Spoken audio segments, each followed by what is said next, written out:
This clip is brought to you by SaveWithConrad.com.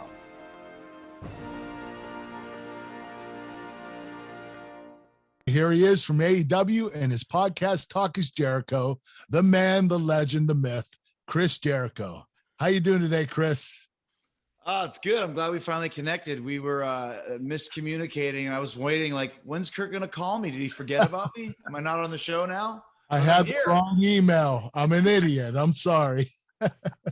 We made it, baby. We did make it. Well, listen, hey, Chris, we're just going to jump in, man. It's great to have you with us. And I know you and Kurt ran together for quite a long time back in the WWE. When you joined the WWF, though, Kurt wasn't on the roster yet. When do you first remember hearing about Kurt, or, you know, hearing about the buzz about him coming in for the first time? It was pretty shortly after I got there. Like, I was only there probably maybe 5 or 6 months before Kurt came in. So obviously there was a huge buzz. They were showing I remember showing all the vignettes of the three eyes and all that sort of thing. So obviously I knew Kurt Angle's name. I'd heard about him. I heard about the ECW experience and kind of all that sort of thing. But it was a big deal. It was a big deal to have Kurt Angle, especially, you know, a legit gold medal Olympic hero. What we didn't know is how much of a natural Kurt would be. And we talked about this when you were on my cruise, Kurt, just how he took to it so well. And that was very refreshing, because you never know when you get athletes from other sports coming in. Some guys get it, some guys don't get it in their head, and you figured it out very quickly. So we knew we had something special. Thanks, Chris. I appreciate that.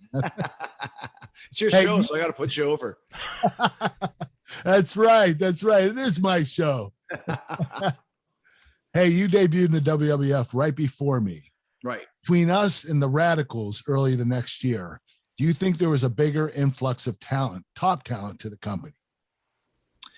I mean, absolutely. It's interesting because I've been fortunate in 3 separate companies to be what I thought was the best roster in the world.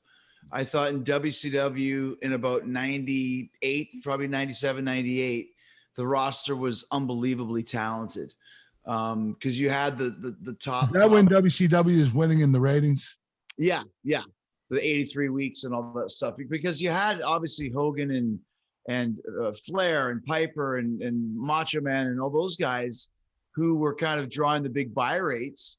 And then you and Hall and Nash and that sort of thing, the NWO. But then you also had me and Dean and Chris and Eddie and Mysterio and Juventud and all of the Mexican guys that they brought in, and all of kind of the random guys from everywhere. So it was a really loaded roster.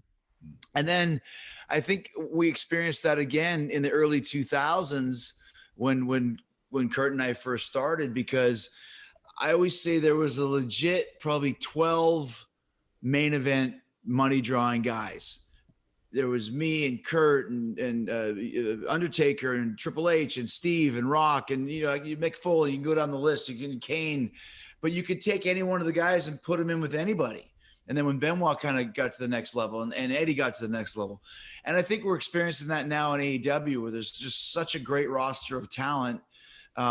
It's hard to keep up, and you could literally have probably 300 great main event matches right now in AEW as well. So I find that those 3 eras of my career, we were very fortunate. So there was a huge influx of talent, but we all came in at the same time, Kurt, which was great, because I think the main event scene in WWE at the time was getting a little stale, because they had Steve, Taker, Shawn, Triple H.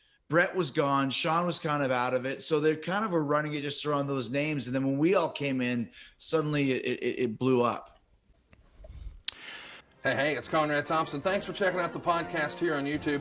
Be sure to hit the subscribe button and the notifications bell so you get a notice anytime we upload some new content. And go save yourself some money right now. If you're in a 30-year loan or you have credit card debt, it's not a matter of if I can save you money. It's a matter of how much.